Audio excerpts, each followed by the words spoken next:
your host, Chelsea Myers, and today I am so excited. I am here chatting with Minal Sampat. How are you, Minal? I'm doing fabulous. Thank you for having me. Yeah, I'm so excited to have you. So, I'm going to read your bio a little bit slowly because it's so exciting to me and I want to talk about it. um, but let's see. Okay, so here, Manal is that you're a best-selling author, speaker, marketing strategist, social media coach, dental hygienist, and enthusiastic shoe lover. So let's start there. Which came first? Were you always in social media, or was it you were in dental and saw the need for social, or was it the shoes that inspired you? Well, no, I mean, I did fall in love with shoes when I was 5 years old. So shoes definitely came Yeah, first. yeah. My mom has stories of me. I was always a good kid, but she has stories of me like this one time. And I remember these shoes very well. They were tiny, they were these white sandals with three little flowers on them.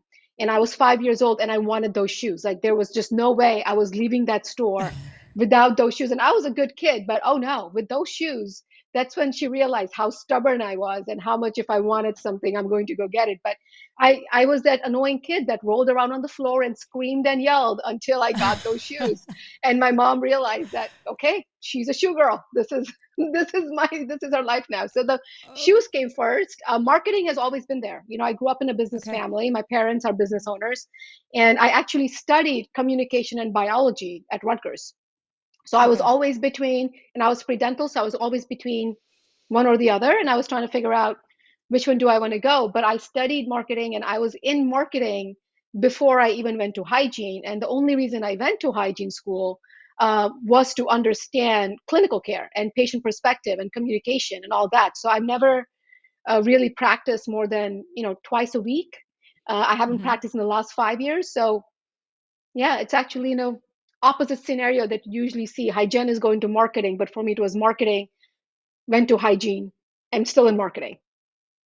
Yeah, that was really insightful too, to get to really understand the perspective of the clients that you knew that you wanted to serve. Wow, I love that. Okay, and then you grew up in St. Thomas. What was that like?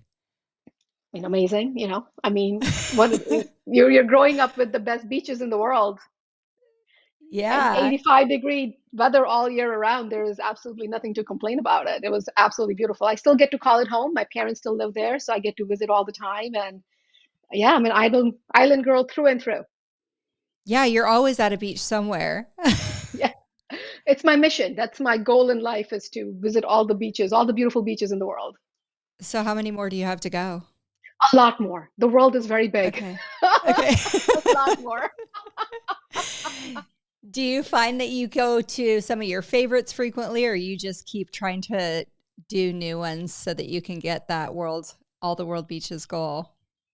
Well, I mean, for me, when I go home, I'm home. Like Mhm. home is, my Right. husband often says that you are very biased because I grew up in the Virgin Islands and I love Magens Bay and Trunk Bay, which is in St. John. I love the BVI's, Josephine Dyke. Anybody who's a beach lover knows all these beaches, White Bay. So when I go home, clearly I frequent my home beaches a lot because that's home. That's where I grew up. That's where, Right. Right. but after that, no, I take multiple beach vacations every year. So we just checked out Anguilla. We were in Turks and Caicos where I'm having my next event. We have Aruba there's a lot of different places on the list we just went to New Zealand, went to Queenstown, which is also has beaches as well there.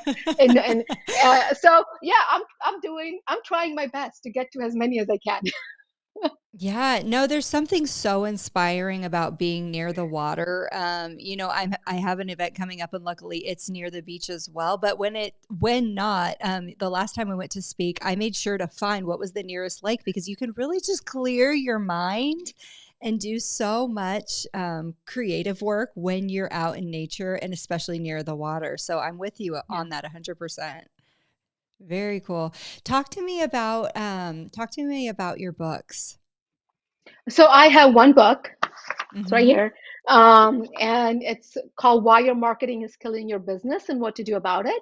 Because I'm a marketing strategist, so I don't have products to sell, right? So I don't do your website, I don't do your AdWords and all that stuff. I'm a specific strategist and coach. So one of the things that I'm known for in the industry is to make sure that whatever your marketing budget is right now, to lower it by 20% and still increase your production. And that's why my book is called Why Your Marketing is Killing Your Business and What to Do About It, because there is, in my honest opinion, there is too much marketing and there is too much noise when it comes to marketing. So yeah, I launched it in January of 2020. It was when it was published, and it became an Amazon bestseller in 5 countries. So I'm very happy about that and thankful for that. And it's still going strong. So it's been a great journey with the book. Way to go. Can you talk to me more about that? Because I sit in on a lot of conversations or just hear them in passing about, how people get excited. They want to spend money on marketing because of the end result that they believe it will produce. But when you say, actually, I think there's too much marketing, too much noise, talk to me more about that. Well, I think a lot of times is that we are trying to market to everybody, right? Like one of the first things in marketing is to know your audience. But how many of our practices know their audience? So when I get on the phone with a practice and I'm like, who's your audience? Unless you're a specialty, you don't know your audience. You're like, well, I'm a GP. I see everybody from, age 2 Right. to 100, whoever will come to my practice. But age 2 to 100 is 5 different generations you're trying to market. And if you're going to focus on TikTok, but you really want to bring in seniors and you have Hmm. nothing happening with, proper phone calls or text, then it's not going to work. If you're trying to bring in Gen Xers who are very busy, parents and young families, you want to bring them in, but you have no way for them to do online scheduling, no way for them to connect with them at where they are with Facebook groups and stuff, you're missing out on that revenue. You could be spending thousands of dollars elsewhere, but if you're not where your audience is, are you really getting the conversions that you need? So what one of the things that I always believed in is to build that avatar, to build your clients, to build your know who your audience is, and then be where your audience is, and then become the best there. So for example, one of the most underutilized ones that I think is Nextdoor. Nextdoor is completely free and it's in your community, and so many of the neighborhoods are in there, and people are asking questions in Nextdoor, and I mean, this is your actual neighborhood. But how many Hmm. practices do we know have claimed their profiles or are doing ads on it? Like I have practices on Nextdoor who are dominating it, and everybody in their few mile radius comes to them. And Nextdoor is free, and they spend minimum on ads there. But in the neighborhood, they are the talk of the town because everybody's talking about them on Nextdoor, right? So there are so many clever ways that you can go in front of your audience. It's not always spending tens of thousands of dollars on marketing. Yeah, I love what you're saying. And, that's an important part of the work that I do when I'm coaching clients, but for a different reason, because I find that when my clients don't have a really clear understanding of who they want to serve and what they want to spend their time doing, it leads to burnout and they're not satisfied with their careers. And then things like this, we end up spending money getting more of the types of patients that we don't even want in our practice. It's the work we don't want to do. And so I love what you're saying here because you're right. There, once you know exactly what you're doing or who you're going after, what are your favorite treatments to perform? What are your favorite types of patients to be around? Um, it becomes a lot more automated making those decisions. But talk about building a client avatar or an ideal patient avatar. So I kind of deep dive into it in the book as well. But there is in the book I talk about one specific method, but there's 3 different ways that you build your patient avatar, right? One of the first ways that you build it is if you are already an existing practice, if you're multi-location, if you're already an existing practice, you can easily take a look at your top 20 percentile of your patient base and find the similar traits in them. What neighborhoods are they coming from? What are their hobbies? Where do they, where they're usually spending their time? What age group they are in? So you can easily look at what's already working for you and then Mhm. start marketing to those people because that group is already working for you. So if you're an existing practice, this is easy stuff for you to do. It's very, even if you are one location small practice, this is where you look at your top 20 percentile of your patients and literally call Mrs. Smith and be like, hey, Mrs. Smith, listen, we want to do a fun patient appreciation kind of thing. We would love to do something for you. Where do you hang out? Are you in a book club? Do you go to a church group? Do you go to a happy hour? Where do you go? We would love for us to sponsor it. Do you belong to a charity? Because you want to bring more people like her, right? So you can narrow it down that way. If you're multi-location, clearly you can run reports and you can look at this and look at the data and do some analysis. And then you know who your ideal audiences are. So that's one way. It's using your current data already. The second way is to build a brand new avatar, which is I want to bring in, and I have a whole graph around this as well. And we can do this live right now, Chelsea. So um, pick a, our audience here is dentist, right? we are talking Right. to? Hmm. Awesome. So let's go ahead. Tell me, what kind of practice are you? A GP practice, an endo practice, ortho practice, pedo practice? Tell me what kind of practice you are. I'm a perio practice. Okay, so you're a perio practice, right? Now, if you're a perio practice, you organically know who's going to be in your client base, who are the people that you're going to bring to your practice. Yeah, I just would like to get more people in my community to be coming to me. I have good relationships with the doctors, but I want more of the community to know who I am. Right. So we want to now break down the community. So which age group or which specific age is the person that you want to bring into your practice? Well, my services are kind of expensive and it's important that they're able to afford what I do. So, probably, anybody in their professional career or retirees. Okay, so we are looking at anywhere between what, 55 and 60, 70? Sure. Sure. Okay, pick a age. Pick one number. Let, let's go 40 to 60. Okay, so pick one, how old they are. They're 40, 40, 50, 60, 52. 50.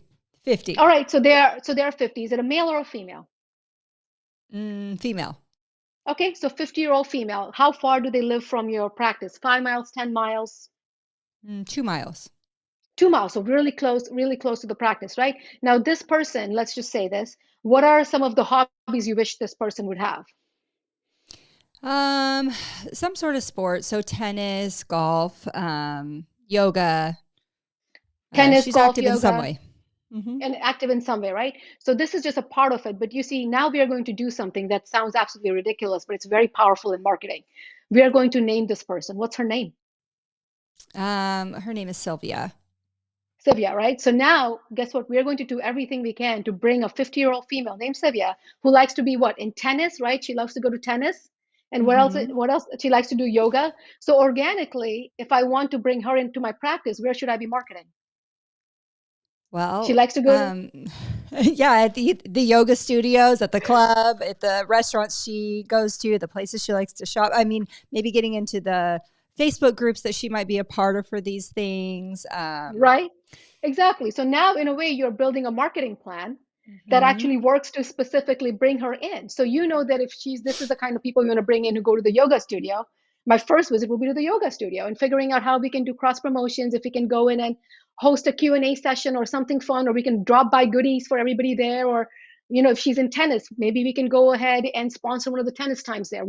So now you see I'm directly getting in front of her because I know who I want to connect with. Yeah. You kind of reverse engineer the entire process, and then there's 5 different kinds of marketing that you do, and we go deep into it. There's all different strategies, but this is a quick way for you to say, where should I be spending my money if I want to bring this person in? And you directly go there. Instead of buying a billboard, which she may not be passing if she's 2 to 5 miles away, or whatever those other Exactly. avenues I might spend money in. That makes so much Exactly. sense. Right. And so that's the second way where you build the avatar and you're like, this is a person I want to bring to my practice. Let me do that. Now, the third one is a little bit different and it's based on your treatment avatar. So you build out a treatment. So in this case, let's say you want to market dental implants or full mouth rehabs. So who are those people who actually need dental implants? Who are the people who need a full mouth rehab? So you base it on the treatment. And now you know that if I am a person who needs a full mouth rehab, that means I have messed up teeth, right? So if I'm somebody who is looking into this, where am I hanging out? What am I looking at? Where am I finding? What are the questions that I have? So now you try Hmm. to build your content around that treatment that directly speaks to that person. So if I'm the one looking for it, I'm like, oh, so this is what a full mouth rehab is. Oh, this is what I can do for it. Oh, this is how much it costs. This is how long it takes. This is the reason I may need it. Or these are my other options if I don't want to go that way. But now I'm looking at it and I'm like, oh, this may be the right treatment for me. So there are 3 different ways that you could do your avatars. And depending on where you are in your journey and how you want to do it, and I have some practices that use all 3 different ones. If they're doing all, I have some who are like, I'm a complete startup, Minal, I don't know where to get started, right? And that's like, let's build your avatars together. Who do you want to bring in, right? And it's so Hmm. fun to name them because I'll get on the phone with them and they're like, okay, we are doing everything we can to bring Sarah and Minal. You won't believe it. We went ahead and, like you said, we went ahead and sponsored this moms group thing, and Sarah's a part of that mom group. And oh my God, we had all these moms talking about it. It's like, see, but Yes. naming them makes them alive. They exist in your world, and now you do everything you can to meet that person. Yeah, I love that. And I think another important thing, and you probably see this too, but I know it comes up in my conversations, is knowing what you don't want. That sometimes is a great place to start, because we don't want any more of the things that frustrate us or stress us out, right? But if we can narrow down, okay, not that, that, that, that, then it can start to um, help us focus in on what we do want and I mean, find that person. I have some clients that I'm working with, like one of my clients I'm working with, she is a one provider practice, but she's in the top 5 percentile production. And her entire marketing, believe it or not, are mailers, Hmm. right? And she's producing that much, and she's because she knows exactly who her avatar is. She knows exactly, she has a treatment avatar because she does very big treatments and full mouth rehabs and oral systemic and all that stuff. And she knows exactly who her avatar is. She knows how to speak to her avatar. And she doesn't even have to work that hard or spend that much on marketing because she's doing very well. And she's doing exactly what she wants to do because she has found those avatars. And she's like, this is why, like, I don't need to worry about it because I'm not trying to market to everybody. And, like her online presence, just now we are starting to, we talked about it and she's going to ramp it up a little bit, but she's doing great. Like it's the kind of numbers that you don't usually see, and it's all about I know who my audience is, and I know exactly what they need, and I give it to them, and it works out. That I love that you shared that example because I'm just going to be transparent here. I got one of those mailers like maybe a month or two ago, and I looked at my husband and I was like, this is huge. It must be so expensive. I can't believe that they would have sent this out to however many thousands of people they sent it out to. That was my thought, but that I'm not a marketer, right? And so when I hear you describe the whole process that she must have gone through to make sure that Hmm. that mailer was really tailored to the exact people that Hmm. need and want to see it, it makes so much sense why she would. I mean, it's a no brainer why Yeah, you would send that out. exactly. And that's what she does. She's not even worried about anything else with her marketing. Wow, how exciting! So there's a place for all of it. You just have to first get clear on who it is you're trying to talk to. You have to get clear, and I always say that all marketing works and all marketing does not work. I mean, you would have Okay. practices that are like, we tried mailers don't work for us at all. Or somebody would say, we tried a billboard, and the other one will say, we did a billboard, it didn't work for us. Somebody's all about, I only do Google. And then some are like, we don't, Google doesn't work for us, we only do internal marketing. All marketing works and all marketing does not work. It depends on who you are. It's like, it's so true, right? If you think Right. about it, it's so true. It depends on who your audience is and what marketing will connect with your audience. And if you Hmm. are to focus on that, remove all this extra buzz of let's be on TikTok. I mean, you could be on TikTok. I'm a social media coach, but you don't have to be on TikTok. So Uh-huh. it's a whole different mindset. You want to change your mindset on it and make life easier for you than to get Hmm. caught up in all the noise of what I should be doing all the time. Because that you could be talking to people that have nothing to do with you and they don't Yeah. care about it. They just found you funny or interesting, but that's it. So Right. Okay. And you did touch on this a little bit, but let's talk a little bit more about that social media presence. And so, if someone is wanting to dip into that, would they just try their hand at any or the one that they like best, or how would they approach that? they would be on the ones that their patients are on. So Hmm. I definitely think that the two that, if you wanted to be with a more senior population, I would definitely say still do Facebook and then do targeted ads to that population.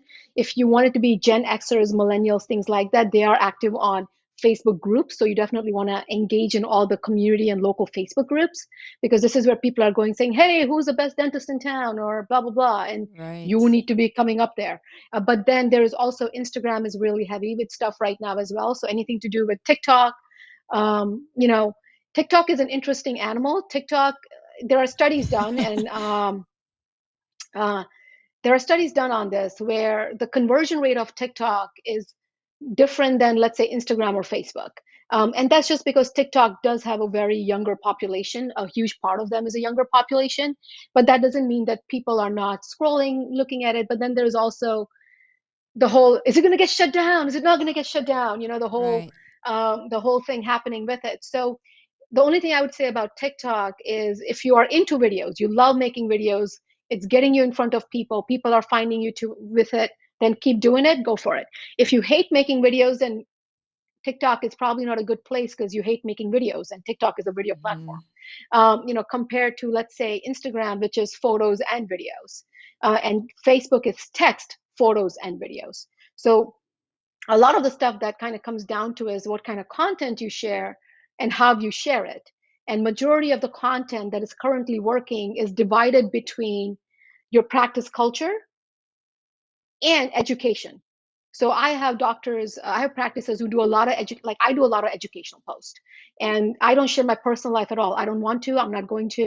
I'm not going to share photos of my husband, of my life, of my home. It's just not who I am, and I'm doing just fine. Like I'm completely okay with that, right?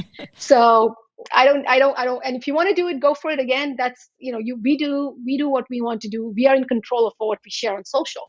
But as far as the business goes, what I always found is you want to have what you provide, which is your patient testimonials, your patient reactions, your happiness of your teams, the doctors having fun at their job, they're enjoying what they actually do.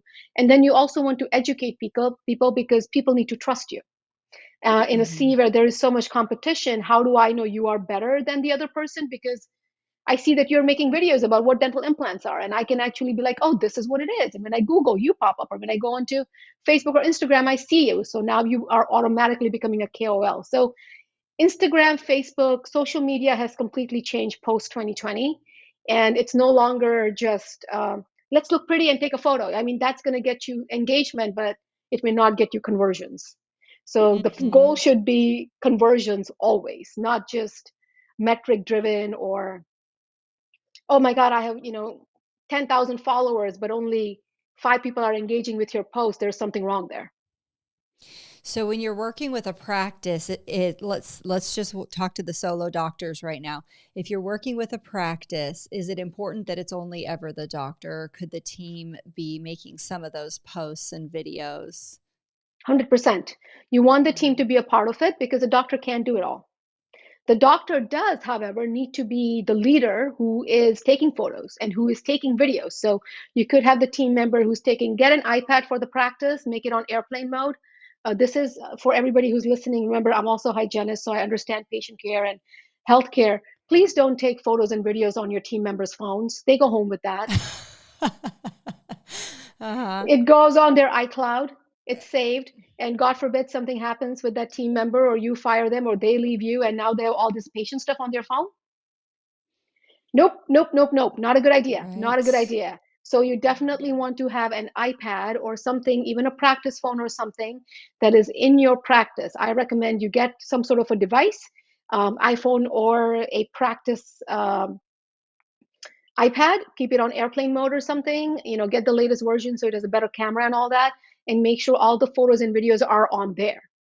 And now you can have all that and you could share it. So I just wanted to make sure that people know that because I see a lot of people just, oh, my team took a photo of that. And then it's like the Right. team member just went home with your patient's photo. Right. Yeah, that makes a Um, lot of sense. You know so, what I also careful. like? You know what I also like about what you're talking about and encouraging a social media presence is if you're going to grow your practice, maybe bring on another doctor, or you're going to open another location, or you're going to affiliate with a DSO, you can make all of those things a lot less scary for your patients and your community, and by the transparency of making it exciting and telling them what's happening and this is a positive Oh, thing. We're yeah. growing, we're moving, things are happening here. You're a part of something really cool because you're a patient here. This is what we're doing. I feel like that can be such a great way to share that excitement rather than what can sometimes happen, which is lost in translation. And then people are Oh, left wondering. what's going on with it? Yeah, no, social media is a great way for you to keep constantly connecting. With your audience as much as you can. It becomes a huge part. Like when I work with most of the practices I work with when it comes to social media, they see a 200% increase in their engagement. And it's Wow. usually because of things like what you're saying is the content that's being shared and how they're sharing it. But the Mhm. doctor does have to be comfortable, at least to be okay being on photos and videos. Because a lot of times what happens is when the doctor is not comfortable with photos and videos, why should the team be and why should the patients be? Right.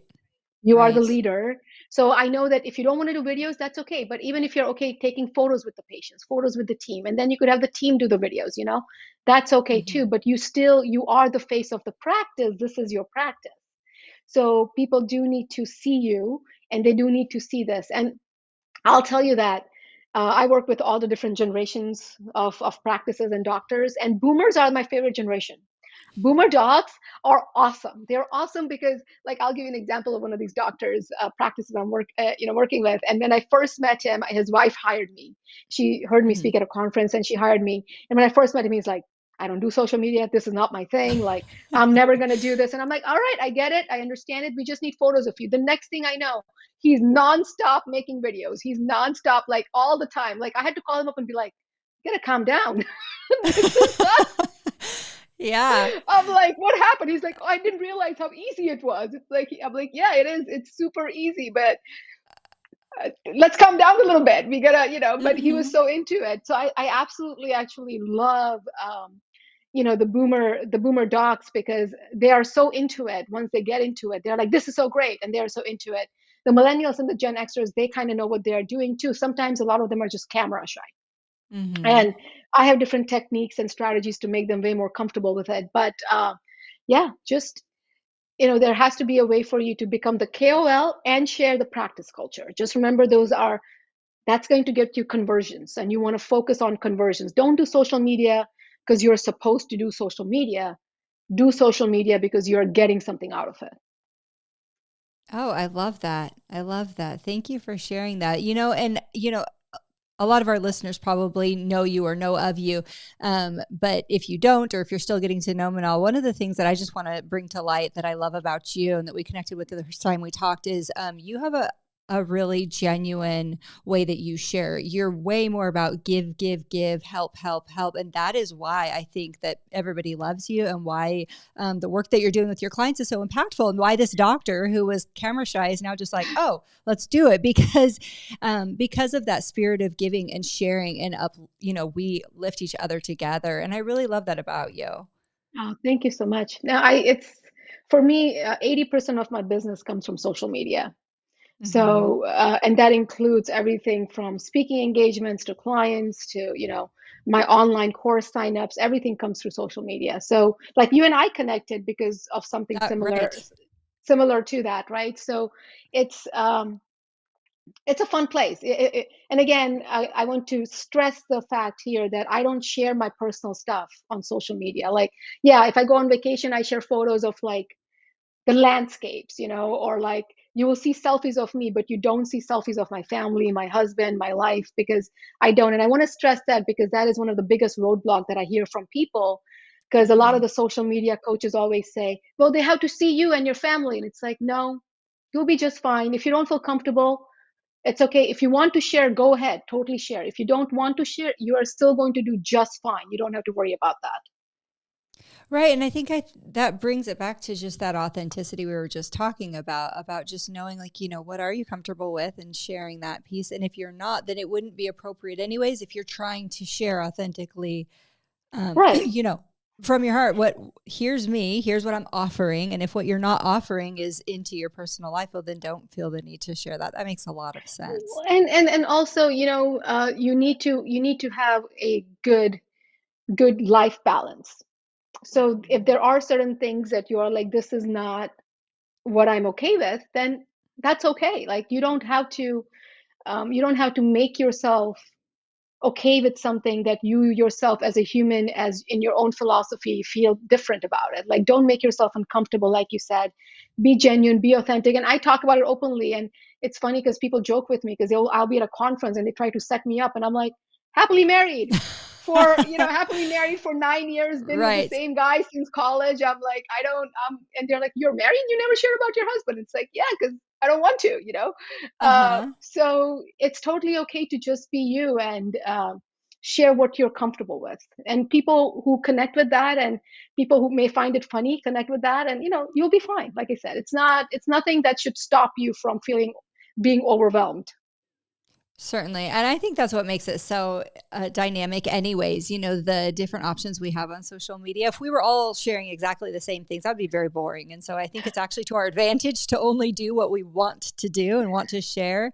And, Hmm. we've all come across those profiles where you can tell you're like, I'm just not connecting with this person. Maybe that's because of what they're sharing and doing. It also could be because they're not being, um, unfiltered. They're not be the armor is still there. And so you're not able to break through that and actually see who that person is and what it is they're trying to share. I think I'm actually honestly still working through that when I make my things. I'd love to hear can you give us one tip? What's one tip on the not being camera shy? Um, you include other people. Oh. That's as simple as that is. Like, for example, the easiest way for you to get comfortable on a camera, like on a video, is have somebody interview you and have a conversation.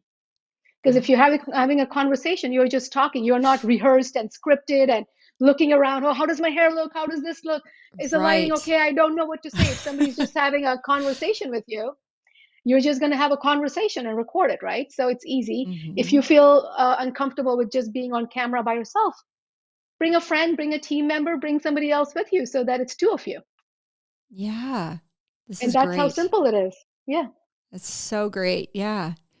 I was reading one of your posts recently too, and it was really cool. You said you're going to want to screenshot this, and then it was a list of. Do you know what I'm talking about? It's like Yeah, yeah, I don't know, 6 or 7 hooks, like 6 or 7 ways to start your yeah. post. And I found that really useful.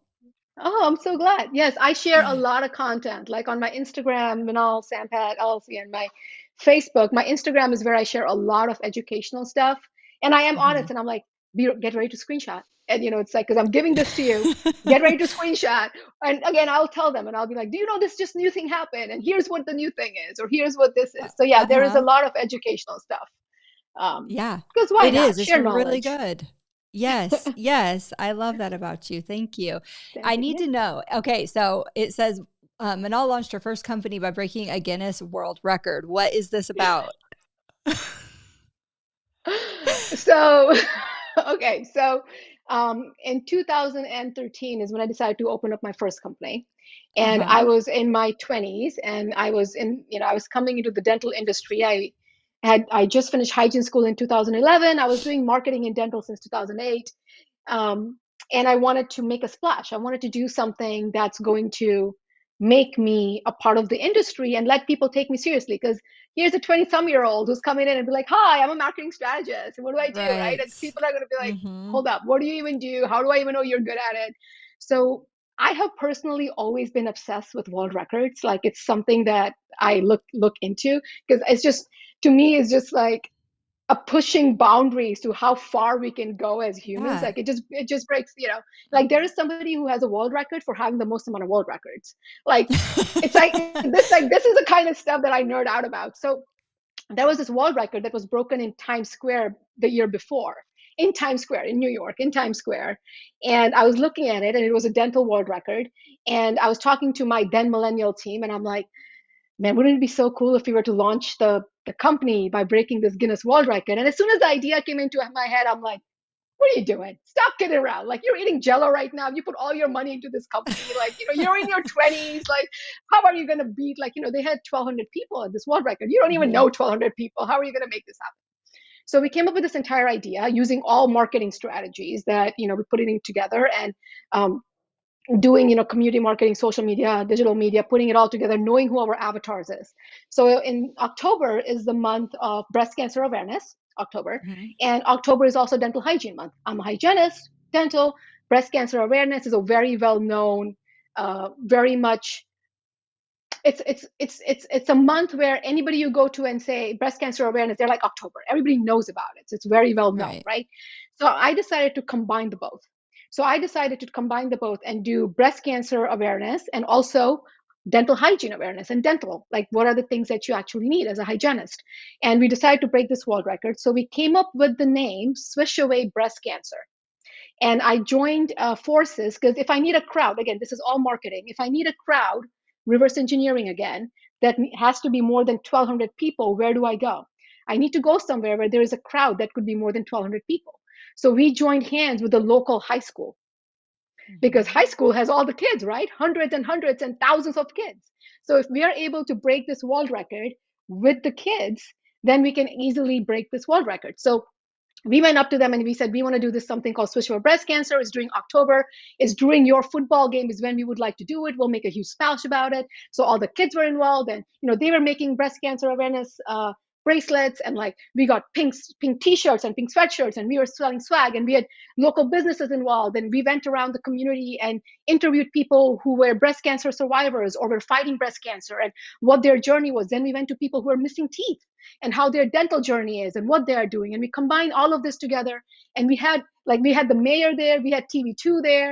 All the money that we gathered, I donated to Susan G. Komen for breast cancer research, all this thing. And on the night of it, like there was a sea of pink, over 1,500 people, right?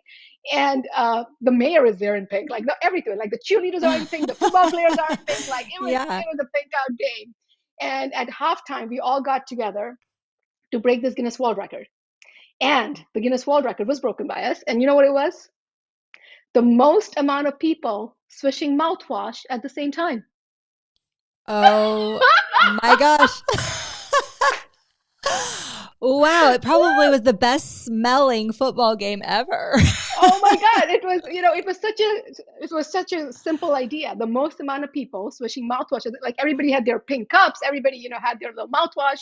We got Yeah. everybody together. Like if you can go to Google and you could Google swishing my breast cancer, you will see the video and everything.